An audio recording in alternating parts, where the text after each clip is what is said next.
Olá, meus amigos. Gostaria de falar hoje sobre um assunto muito importante para os nossos dias. Eu diria essencial, importantíssimo. Só no poder do Espírito Santo. Vocês devem se lembrar de uma canção que dizia: sem esse poder não dá. Os dias são de trevas, sem poder o crente cai. Parece uma verdadeira profecia apontando os dias atuais, dos quais observamos densas trevas dominando a sociedade. Se não fossem os recursos que Deus providenciou para nós, ninguém subsistiria na fé verdadeira. A questão não é apenas ter fé. De fé o mundo está cheio, mas sim de possuir e permanecer na verdade que conduz à salvação. O evangelho do relativismo e do antropocentrismo, pregado em muitas igrejas, perdeu a sua brancura, deixou de ser semelhante à neve e se tornou cinza. Sua cor é cinza, sua temperatura é morna, nem fria nem quente, pois ele está contaminado. Além disso, a invasão da profanidade chegou a um nível do absurdo, pois ela se disfarça de evangelho atualizado e dessa forma encontra as portas das igrejas escancaradas. Seus defensores justificam essa aberração indicando o novo propósito do evangelho, ou seja, ele deve atender às necessidades atuais, criar um mundo melhor. Contudo, desviam o conteúdo de sua mensagem da verdadeira salvação proposta pela palavra de Deus. Sem dúvida, a necessidade espiritual moderna permanece a mesma como a de antigamente. Salvação, salvação e salvação. Essa é a necessidade do homem, sempre foi e nunca mudou com o tempo. Entretanto, a sociedade parece não se contentar com isso, nem a cristandade. Assim, é preciso atendê-la. Afinal, atualmente multiplicam-se as insaciáveis necessidades do ser humano, como o reconhecimento, ter fama, glória, luxúria, violência, muita riqueza material, tornar-se uma celebridade, ser um ídolo e até ser adorado. Quem pode viver sem essas coisas nos dias de hoje, não é? Em uma época de relativismo, as coisas ficam ainda piores, pois as bases da verdade são desprezadas. O engano e a mentira trabalham intensamente na sociedade.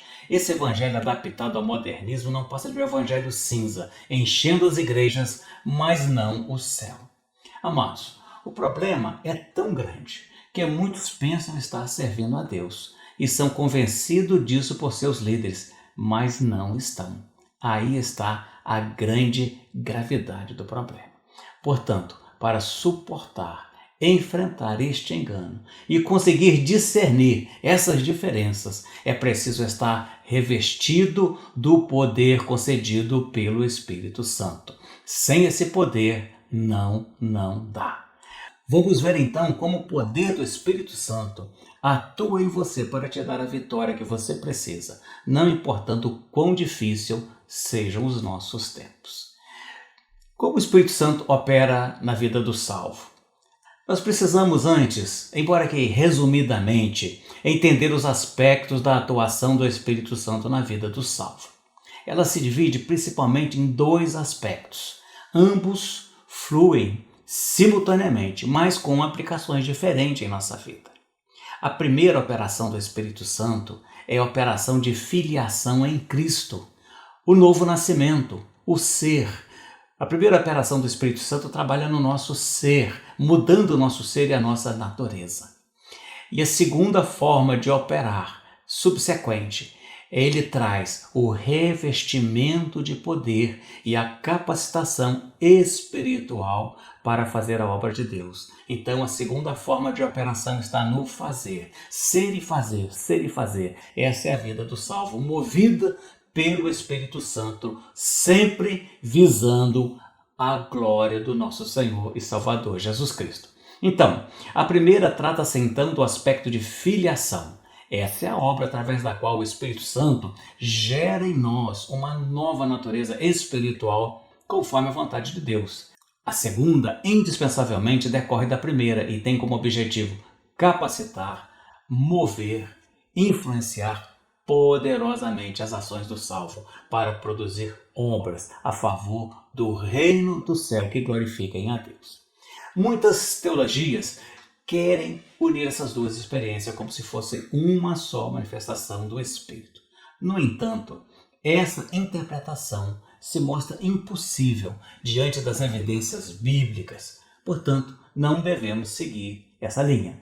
Outro problema encontrado em algumas teologias se trata da afirmação de que essas coisas que nós vamos estudar aqui eram somente para aquela época, mas nenhum deles me convenceu disso biblicamente. O que acontece hoje em dia é que alguns abusaram e outros se escandalizaram. Muitos esfriaram e preferem viver sem buscar nem experimentar o que Deus proveu para nós. Independentemente de tudo isso, meus amigos, a palavra de Deus mantém as suas promessas. As promessas de Deus não mudam, permanecem intocáveis para aqueles que crerem, para aqueles que buscarem. Por outro lado, nós não devemos supor que os primeiros cristãos estivessem interessados ou mesmo teologicamente aptos para ficar fazendo essas distinções, essas diferenças. Diante da grandeza das experiências e dos acontecimentos vivenciados, seus objetivos importantes naquele momento era apenas usufruir das maravilhas e glorificar a Deus. Hoje, porém, o Senhor nos deu as Escrituras e o registro dos ensinos de Jesus e dos apóstolos para estruturar o nosso conhecimento sobre esses temas espirituais. Vamos, então, a partir dessa compreensão, considerar de forma sucinta como a Bíblia trata, revela esses aspectos e como nós podemos e devemos acessá-los pela fé. Primeiro, a questão da filiação em Cristo, o novo nascimento. Essa filiação ela é prometida no Evangelho de João, na seguinte passagem. João 1,12, mas a todos quanto o receberam, deu-lhes o poder de serem feitos filhos de Deus, aos que creem no seu nome, os quais não nasceram do sangue, nem da vontade da carne, nem da vontade do varão, mas de Deus. Observe a clareza dessa doutrina nos termos filhos de Deus e nasceram da vontade de Deus. Observe que isso deixa bem claro o objetivo dessa passagem, é trazer uma maravilhosa promessa de renascimento, de nova vida na presença e na vontade de Deus. Essa maravilhosa realidade do Evangelho complementa-se também na passagem abaixo, em João 3,5, dizendo: Jesus respondeu, na verdade te digo que aquele que não nascer da água e do Espírito não pode entrar no reino de Deus.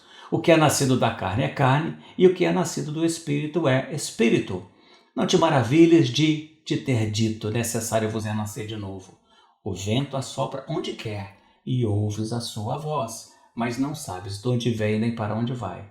Assim é todo aquele que é nascido do Espírito. Preste atenção nos termos dessa passagem onde diz nascer de novo, nascer da água, nascer do Espírito. Está falando então a mesma coisa, se referindo à mesma promessa. Assim nós entendemos claramente como se dá esse processo, pois nascer da água se refere ao nosso processo de crer, aceitar, arrepender-se, ser perdoado, confessar e testemunhar publicamente. Portanto, todas essas condições estão simbolizadas no batismo. E as expressões nascer de novo e nascer do Espírito se refere à nova natureza gerada pelo Espírito Santo em nós, pela conversão.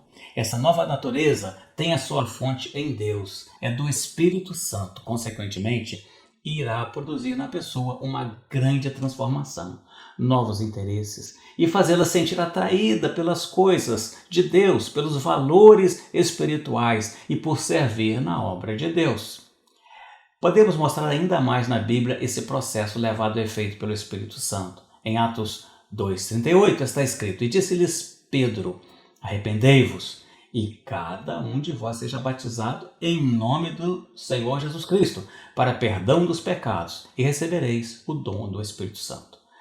Explícito estão os termos bem claros desse processo aqui, onde está escrito: arrependei, sejais batizados, perdão recebido, e enfim, receber o dom do Espírito Santo. São enfatizados ainda mais nas palavras de Paulo, em Tito 3,4, quando diz: Mas, quando apareceu benignidade e caridade de Deus, nosso Salvador, para com os homens, não pelas obras de justiça que houvéssemos feito, mas segundo a sua misericórdia, nos salvou pela lavagem da regeneração e da renovação do Espírito Santo. Esse processo todo é atribuído a uma obra do Espírito Santo agindo em nós. E é oportuno ressaltar os termos bíblicos: misericórdia, que fala da graça; salvação, que fala da obra que Deus está fazendo; lavagem, fala do perdão; regeneração representa uma nova natureza em nós; renovação, somos agora uma nova criatura; e o Espírito Santo como agente de todas estas coisas. Portanto, a palavra não deixa dúvida do que acontece com o salvo e do que precisa acontecer com o salvo. Portanto, o salvo ele deve ser identificado com base na experiência de ter sido envolvido por esse processo. E como resultado, ele passa a se interessar e adquirir novos valores relacionados à vontade de Deus e rejeitar o pecado e as obras da carne. Essa obra acontece como um vento suave, ela não apresenta necessariamente grandes manifestações externas, como nós vamos ver um pouco mais adiante nesse estudo. Essa obra se manifesta progressivamente pela mudança de vida, de interesses, pela rejeição e horror pelo pecado, pelo testemunho da luz, cujo brilho resplandece diante dos homens, dando o testemunho que diz: sou verdadeiramente um filho do Deus vivo. Como resultado dessa transformação, o salvo se torna capaz de produzir o fruto do Espírito, como Paulo esclarece em Gálatas 5, 22, 23. Mas o fruto do Espírito é amor, alegria, paz, longanimidade, benignidade, bondade, fidelidade, mansidão, domínio próprio. Contra essas coisas não há lei. Por isso será muito difícil mesmo atribuir o status de salvo a alguém sem as experiências mencionadas, ou seja, sem nenhum arrependimento, sem nenhuma mudança. Não pode ser salva a pessoa que vive na prática de pecados escandalosos, pois tal caráter não se harmoniza com a nova natureza manifesta em nós. Quando pecamos, somos compelidos pela nova natureza ao arrependimento e à intenção de abandonar definitivamente qualquer prática pecaminosa. Mesmo o crente sendo fraco, mesmo o crente sendo até um pouco carnal, ele vai ser compelido, ele vai estar debaixo dessa atração pelo arrependimento, pelo conserto e por estar na presença de Deus, melhorando a cada dia. Se você vive então no pecado e se sente bem com isso, precisa ainda experimentar o processo de salvação e transformação em sua vida. Observe, eu não estou dizendo se você cair, se você pecar. Não. Eu estou dizendo se você vive e ama e se sente bem com o pecado. Precisa ainda experimentar o processo de salvação e transformação em sua vida. Se você for salvo e você cair, se você tropeçar, você vai buscar o conserto, você vai se arrepender, você vai sentir necessidade de lavar as suas vestes e de se manter com as vestes brancas. Uma coisa importante também, como se observa essa experiência? Como já dissemos, essa experiência não necessariamente é acompanhada de grandes ruídos e manifestações, como o próprio Senhor Jesus Cristo nos mostrou ao apresentar-se aos discípulos, assoprando o Espírito Santo sobre ele após a ressurreição. Alguma coisa estava acontecendo ali no interior dos discípulos, mas não tinha uma aparência exterior. Em João 20, 21 diz assim: e disse-lhe Jesus outra vez: paz seja convosco. Assim como o Pai me enviou, também eu vos envio a vós. Havendo dito isso, assoprou sobre ele e disse: recebei o Espírito Santo. Assim é o processo. Esse processo aqui foi muito suave, como mostrado na passagem acima referenciada. Paz seja convosco, assoprou sobre eles e disse: recebei o Espírito Santo. A mensagem do Senhor representa algo poderoso, mas suave. Sem dúvida, o fato estava acontecendo no campo espiritual, no interior dos discípulos. Então assim é a geração do novo nascimento. É quando o salvo adquire essa natureza e se torna um filho de Deus. Como acontece então agora o revestimento e a capacitação espiritual? Primeiro eu quero deixar bem claro para todos vocês: todo salvo, tudo salvo. A partir do momento que ele tem a nova natureza, ele é capaz de servir a Deus e glorificá-lo com a sua vida. Porém, acontece também uma outra e subsequente experiência com o Espírito Santo, a qual é chamada de batismo com o Espírito Santo. Vamos usar essa expressão sem querer entrar em méritos e discussões sobre a nomenclatura. Alguns procuram diversificar o nome dessa experiência, além do termo batismo com o Espírito Santo, adicionando batismo de fogo, batismo de poder, batismo disso, batismo daquilo, como se existisse uma infinidade de batismo. Eu peço licença aqui para trabalhar apenas com os fatos bíblicos, tomando esse nome bem abrangente, batismo com o Espírito Santo. E uma coisa muito interessante é que João o Batista, que batizava com água, foi aquele que nos deu grandes revelações sobre esse acontecimento. João Batista apareceu no cenário histórico batizando com água, o batismo do arrependimento. Ele, ao mesmo tempo, nos indicou o batismo com o Espírito Santo, como um ato poderoso de Jesus na vida de seus servos. Enquanto João usava o elemento água para simbolizar o ato do batismo do arrependimento, Jesus traria uma experiência profunda e gloriosa com o Espírito Santo de Deus, uma experiência viva e gloriosa. Interessante observar a presença desse elemento na harmonia de todos os 4 evangelhos. Todos os 4 evangelhos falam sobre esta experiência. Em Mateus 3,11 está escrito: "E eu, na verdade, vos batizo com água para arrependimento, mas aquele que vem após mim é mais poderoso do que eu. Não sou digno de levar as sandálias dos seus pés. Ele vos batizará com o Espírito Santo e com fogo." Em Marcos 1,8 está escrito: "E eu, em verdade, vos batizo com água. Ele, porém, vos batizará com o Espírito Santo." Lucas 3,16. Respondeu João a todos, dizendo: "Eu, na verdade, vos batizo com água, mas eis que vem aquele que é mais poderoso do que eu, a quem eu não sou digno de desatar as correias das sandálias. Esse vos batizará com o Espírito Santo e com fogo." Em João 1,33 diz: "Eu não o conhecia, mas o que me mandou batizar com água me disse: sobre aquele que veres descer o Espírito e sobre ele repousar, esse é o que batiza com o Espírito Santo." Observe um detalhe importante aqui nessas 4 passagens. Enquanto em João e Marcos o termo usado é batiza com o Espírito Santo, os evangelhos de Mateus e Lucas apresentam o termo fogo, acrescentam o termo fogo, dizendo batiza com o Espírito Santo e com fogo. Aqui muitos fazem distinção. Algumas teologias fazem distinção, ou alguns teólogos, como se estivesse falando de 2 tipos de batismo. Um destinado aos salvos, batismo com o Espírito Santo. Outro destinado aos ímpios, o batismo com fogo, representando o juízo. Ou como se fosse 2 batismos, um batismo com o Espírito Santo, outro batismo de fogo. E mais outros aspectos, e nós não vamos entrar em detalhes aqui. Certamente o fogo, na palavra de Deus, ela é símbolo ou figura da justiça e juízo de Deus. Mas ela também aparece como elemento purificador, como uma atuação poderosa de Deus na vida do homem, na vida do seu servo. Vamos nos lembrar da visão que Moisés teve no deserto. Ele via a sarça envolvida em quê? Em um fogo, mas o fogo não a consumia. O fogo estava agindo naquela sarça, que representava o homem.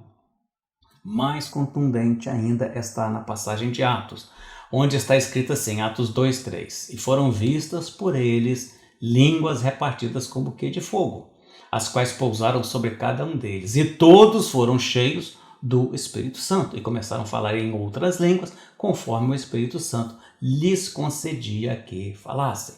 Ali essa experiência fora representada com uma semelhança de línguas de fogo, pousando sobre cada um dos discípulos de Jesus. Portanto, os elementos Espírito Santo e fogo estavam presentes simultaneamente na visão, sobre a cabeça dos discípulos. Nesse sentido, eu encontro a melhor interpretação ao entender que se trata da mesma experiência, ou de uma experiência simultânea, o batismo com o Espírito Santo e com fogo, onde o termo fogo ele procura reforçar a grandeza da experiência e a intensidade da obra que era realizada na vida dos servos de Deus. O fogo é uma preparação, ele queima a palha e deixa apenas aquilo que é firme para ser preenchido e cheio com o Espírito Santo e transbordando do Espírito Santo, que seria essa experiência gloriosa do batismo como o Espírito Santo. Preparando aquela vida, aquela sarça ou aquela alma para receber o poder e trabalhar para o Senhor de uma forma muito poderosa. Após aquela experiência reportada em João 20, 21, de receber o Espírito Santo, Jesus os manda esperar o batismo, isto é, uma outra e subsequente experiência, antes de prosseguir a sua missão. E a promessa se cumpriu não muito depois daqueles dias. Em Atos 1 e 4, nós vemos, e estando com eles, determinou-lhes que não se ausentassem de Jerusalém, mas que esperassem a promessa do Pai, que disse ele, de mim ouvistes. Porque, na verdade, João batizou com água, mas vós sereis batizados com o Espírito Santo não muito depois desses dias. Então aqui fica claramente a existência de duas subsequentes experiências poderosas. Mas o que é mais interessante é nós entendermos os efeitos dessa experiência. Nós ressaltamos como marcante e evidente os efeitos dessa experiência nos relatos posteriores ao batismo. Houve evidentemente um revestimento de poder, de autoridades sobrenaturais, os quais eles ainda não tinham manifestado antes dessa experiência. Observe que eles receberam poder para testemunhar, para falar em outras línguas, ousadia, autoridade e manifestar também dons sobrenaturais após essa experiência.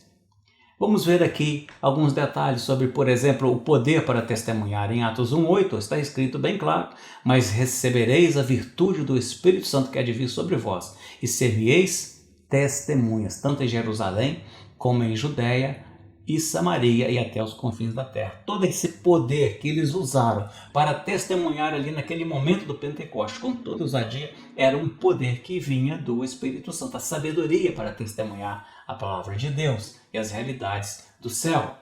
Também receberam poder para falar em outras línguas. Mateus 16:17 está escrito: e esses sinais seguirão os que crerem. Em meu nome expulsarão demônios e falarão novas línguas. Novas línguas, línguas que não são velhas, novas e diferentes da que existem hoje. Em Atos 2:4 está escrito: e todos foram cheios do Espírito Santo e começaram a falar em outras línguas conforme o Espírito Santo lhes concedia que falassem. A questão das línguas é evidente, pois não fora mencionada apenas nessa ocasião, mas em outras passagens também. Vamos ler Atos 10:46, onde está escrito: porque os ouviam falar em línguas e magnificar a Deus. Em Atos 19:6, e impondo-lhes Paulo as mãos, veio sobre eles o Espírito Santo e falavam línguas e profetizavam. Existem outras referências e evidências bíblicas sobre o falar em línguas. Essas manifestações não são deste mundo. Isso está muito bem esclarecido em 1 Coríntios 14:2. Só duvida quem quer, onde está escrito assim: porque o que fala língua estranha não fala aos homens, senão a Deus, porque ninguém o entende. E em espírito fala de quê? De mistério. Portanto, não se intimide com quem procura negar esse dom, como se tratasse apenas de falar outras línguas deste mundo. De jeito nenhum. Paulo esclarece que quem fala línguas pelo dom não fala aos homens, senão a Deus, porque ninguém o entende. Mas Deus o entende, isso é que é importante. Não dá para ser mais claro do que isso. Falar em línguas deste mundo não é o objetivo desse dom, mas sim se expressar espiritualmente diante de Deus. No Pentecostes houve um caso único, o único caso relatado na Bíblia, que as pessoas usam para dizer, não, que isso daí as pessoas receberam uma capacidade momentânea de falar línguas de outros países. Irmãos, não é a mesma coisa. O dom de línguas não tem o objetivo de falar línguas deste mundo, mas de falar línguas com Deus, de se expressar diante de Deus. A Bíblia está dizendo isso, não vamos duvidar. Mas este caso único que aconteceu no Pentecoste, onde cada um entendia a sua própria língua, os testemunhos, os quais eram manifestos por pessoas que não sabiam se expressar naquela língua. Então, neste caso, isso aqui trata-se de uma operação de maravilhas, um milagre que aconteceu ali naquele momento. Portanto, o que aconteceu ali foi uma operação de maravilhas, um milagre de Deus, onde as pessoas falavam em uma língua e outros entendiam na sua própria língua, ou eles falavam em uma língua que eles não entendiam, mas os outros entendiam porque era a sua língua. Isso é um milagre, uma operação de maravilhas. Foi isso, portanto, que aconteceu naquela ocasião, e eu não me lembro de nenhum outro relato semelhante a esse nas Escrituras. A terceira coisa muito importante que eu gostaria de mencionar aqui, como resultado dessa experiência, é a capacidade de manifestar dons sobrenaturais, conforme e somente conforme a vontade do Espírito Santo. Em Atos 2,16 está escrito: mas isso é que foi dito pelo profeta Joel. E nos últimos dias acontecerá, diz Deus, que do meu Espírito derramarei sobre toda a carne, e os vossos filhos e as vossas filhas profetizarão, e os vossos jovens terão visões, e os vossos velhos sonharão sonhos, e também do meu Espírito derramarei sobre os meus servos e as minhas servas naqueles dias, e profetizarão. Em Atos 6:8 está escrito: Estevão, cheio de fé e de poder, fazia prodígios e grandes sinais entre o povo. Tem muitos outros casos, mas eu mencionei Estevão, porque Estevão não era apóstolo. Alguém pode dizer, não, isso era só para os apóstolos. Estevão não era apóstolo. Ele foi depois chamado para ser diácono. Mas ele era um discípulo de Jesus, como nós somos, como todos eram. E ele, cheio de fé e de poder, fazia prodígios e grandes sinais entre o povo. Uma outra coisa é a autoridade e ousadia que eles não tinham antes. A gente pode ver claramente na vida de Pedro que ele tomou a liderança, ele recebeu autoridade e ousadia. Em Atos 2:8 diz: Pedro, porém, pondo-se em pé, com os 11, pondo-se em pé, levantou a voz e disse-lhes: varões judeus e todos os que habitais em Jerusalém, seja-vos isso notório e escutai as minhas palavras. Atos 2:36 está escrito: a mesma sorte de autoridade que Pedro exerceu. Saiba, pois, com certeza, toda a casa de Israel, que esse Jesus a quem vós crucificastes, Deus o fez Senhor e Cristo. Ele falava sem temor, com grande autoridade e ousadia. Atos 4:8. Então Pedro, cheio do Espírito Santo, lhes disse: principais do povo e vós, anciãos de Israel, visto que hoje somos interrogados acerca do benefício feito a um homem enfermo e do modo como foi curado, seja conhecido de vós todos e todo o povo de Israel que em nome de Jesus Cristo, o Nazareno, aquele a quem vós crucificastes e a quem Deus ressuscitou dos mortos, é em nome desse que este está ação diante de vós. Esta é a pedra que foi rejeitada por vós, os edificadores, a qual foi posta por cabeça de esquina. E muitas outras capacitações que nós não vamos citar todas aqui, das quais o escritor aos Hebreus e o apóstolo Paulo nos fala em suas epístolas ao mencionar os dons e operações do Espírito Santo. Porém, precisamos entender uma coisa. Tudo isso é feito com propósito. Precisamos entender agora o propósito único: glorificar a Deus e promover o seu reino. Observe também que a manifestação do Espírito é apenas para aquilo que for útil. Isso exclui, irmãos, qualquer manifestação espúria que não atenda a esses critérios. Além disso, é o Espírito Santo e não o homem que determina como repartir, como fazer, o que fazer. É direção total e absoluta do Espírito Santo.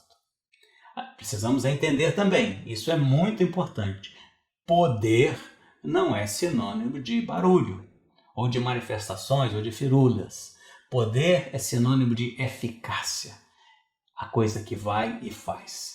Ficar só fazendo barulho não é sinônimo de poder. Isso não passa de uma firula, uma coisa que não tem valor espiritual nenhum. Em Hebreus 2:4 está escrito, testificando também Deus com eles, por sinais e milagres, e várias maravilhas, e dons do Espírito Santo, distribuído por sua vontade.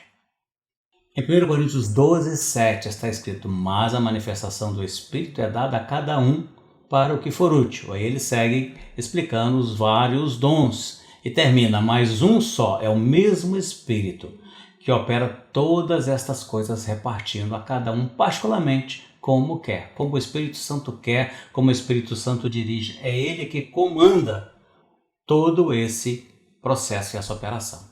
Portanto, meus irmãos, isso exclui qualquer manifestação espúria que não atenda a esse critério, glorificar a Deus. Portanto, promover pessoas, engrandecer líderes que querem parecer poderosos, promover o enriquecimento à custa da fé dos outros, prometendo milagres, vendendo milagres e outras coisas mais, não terão de forma alguma a aprovação do Senhor e não fazem parte desse processo. Uma outra coisa importante que nós precisamos estudar um pouquinho aqui para evitar confusões é entender o real significado de estar cheio do Espírito Santo. Para evitar confusões, as pessoas não devem misturar as duas coisas. Ser cheio do Espírito Santo seria o mesmo sentido de ser batizado com o Espírito Santo?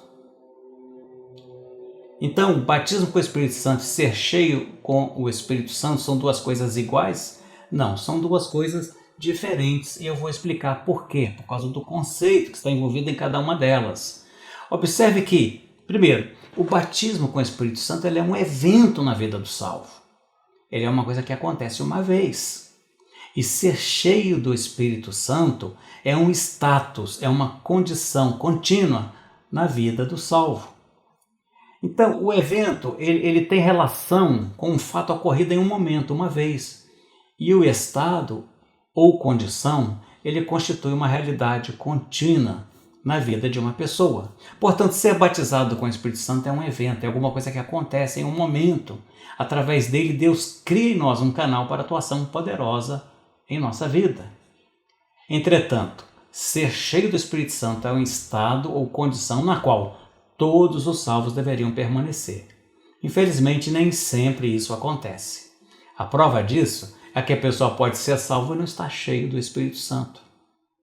Da mesma forma, a pessoa pode até ter sido batizada com o Espírito Santo, ter tido essa experiência, e não se encontrar cheio do Espírito Santo. Ora, a vida real confirma isso, não preciso ficar aqui dando explicação.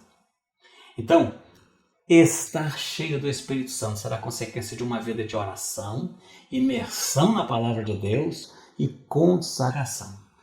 Portanto, saiba de uma coisa, qualquer salvo tem essa possibilidade e pode ser cheio do Espírito Santo. Você é salvo, você tem o Espírito Santo. É só abrir espaço para ele na sua vida e você vai estar cheio dele. Abre espaço, viva em consagração a Deus e você será cheio do Espírito Santo. Uma coisa é indiscutível, o crente para ser usado poderosamente precisa estar cheio do Espírito Santo. A necessidade de estar cheio do Espírito Santo se aplica a todos os salvos. Agora, por favor, não entenda ser cheio do Espírito Santo por uma pessoa que pula, que berra, que cada vez que fala tem que dar um... Não é assim. Cada pessoa tem a forma na qual Deus a usa. E a pessoa pode ser calma, pode ser tranquila, pode falar com sabedoria, com poder, estar cheio do Espírito Santo. E tem aqueles que já se manifestam de uma outra forma, mas sempre glorificando a Deus. O importante é isso, é glorificar a Deus. E nós não devemos julgar um ou outro irmão. O importante é a eficácia daquilo que ele está fazendo, no poder do Espírito Santo. Então, todos os crentes podem ser cheios do Espírito Santo. Abra espaço que ele vai encher a sua vida. E devemos também buscar o batismo, que é um revestimento, que é uma experiência gloriosa que vai nos capacitar ainda mais para ser um canal para os dons espirituais que vão glorificar a Deus. Bom, não precisamos fazer estudos profundos para entender que nós vivemos tempos tenebrosos. Os dias atuais são dias difíceis, meus amados irmãos. Portanto, mais do que nunca, nós precisamos desse poder. Se o começo da pregação do Evangelho foi difícil e precisava de um revestimento de poder, por que os nossos dias nós não precisamos dessa manifestação? Nós temos a palavra de Deus, temos o poder do Espírito Santo, vamos juntar essas coisas e fazer a obra do Senhor. E a grande obra de Deus que você vai fazer na sua vida, sabe qual é? É permanecer no Evangelho da verdade, é discernir, é escolher, é saber onde ficar, baseado na verdade do Evangelho. que nós temos nos dias de hoje? Multiplicado. Sempre houve isso na sociedade, mas agora a coisa está se multiplicando, como Jesus falou. Existe uma grande, mas imensa inversão de valores na nossa sociedade. O amor de muitos está se esfriando a ponto de que ninguém mais faz questão de que evangelho seja aquele que ele está seguindo. Se é cinza, se é branco, qualquer coisa está bom para qualquer um, certo? O amor de muitos está se esfriando, o amor pela firmeza, pela verdade, o rigorismo com a verdade, com a palavra de Deus. A mentira também tem se tornado um padrão no comportamento humano, está se tornando normal.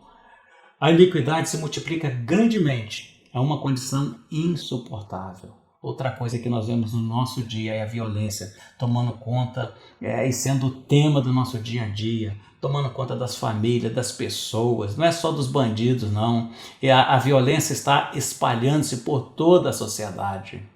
As igrejas, infelizmente, estão criando a sua própria causa, divergente da causa do Senhor. Muitos, mas muitos mesmo, tantos quanto você não pode imaginar, estão deixando de crer nos princípios do Evangelho, na volta de Cristo, conforme está escrito nas Escrituras, e estão criando uma outra causa por um mundo melhor, coisas desse tipo, como se a igreja fosse, como se a igreja não tivesse uma cabeça para comandá-la. Então eles estão comandando a si mesmos. Desse jeito eles acabam se assentando no Hades, e não no céu. Muitas igrejas estão pregando então um evangelho cinza, contaminado, que não produz salvação. Além disso, o relativismo está mexendo com as bases da religião. Está criando uma zona de incerteza e insegurança sobre o que é verdade, tal que as pessoas já estão querendo mudar até a Bíblia. A sutileza, irmãos, é tão grande que muitos não poderão discernir a diferença entre uma coisa e outra. E a gravidade, ela atinge um nível tão grande, onde muitos pensam que estão servindo a Deus e estão sendo convencidos disso por seus líderes, mas na verdade não estão. Como fazer então para permanecer fiel em um cenário desse? Sem este poder não dá. Vamos buscar o poder de Deus. Vamos nos arraigar na palavra. O Espírito Santo vai nos dar, vai iluminar a Bíblia, a palavra de Deus para a sua vida, que você vai entender, que você vai estar firme na rocha, que é a palavra de Deus. Então, quando nós perguntamos como permanecer na verdade, é isso que nós queremos trazer aqui para vocês. Algumas verdades importantes para a sua vida e decisões que você precisa tomar na sua vida espiritual. Primeiro, você tem que entender que não dá para vencer esse nosso tempo sem o poder do Espírito Santo. Quem não estiver assim, revestido de poder da graça do Senhor, poderá sucumbir à mentira e às sutilezas desse cenário tenebroso. E o perigo muito grande é que muitos não poderão discernir a diferença entre uma coisa e outra. Mas existe à nossa disposição uma grande força, um grande poder, um grande recurso da parte de Deus, que é a palavra de Deus e o Espírito Santo, que trabalham em conjunto para te dar a vitória sobre toda treva, sobre toda escuridão deste mundo. Nós precisamos nos manter firmes na palavra de Deus e cheios do Espírito Santo. E precisamos também buscar este poder. Pode buscar, porque está à sua disposição. Seja cheio, busque o batismo e se enche mais ainda, transborde e sirva a Deus. Num tempo difícil, mas o nome do nosso Senhor Jesus Cristo será glorificado pelos seus fiéis, com a palavra e com o poder do Espírito Santo. Que Deus abençoe a todos os irmãos. E lembre-se, vamos buscar o poder de Deus. Sem esse poder não dá. Amém. Um grande abraço.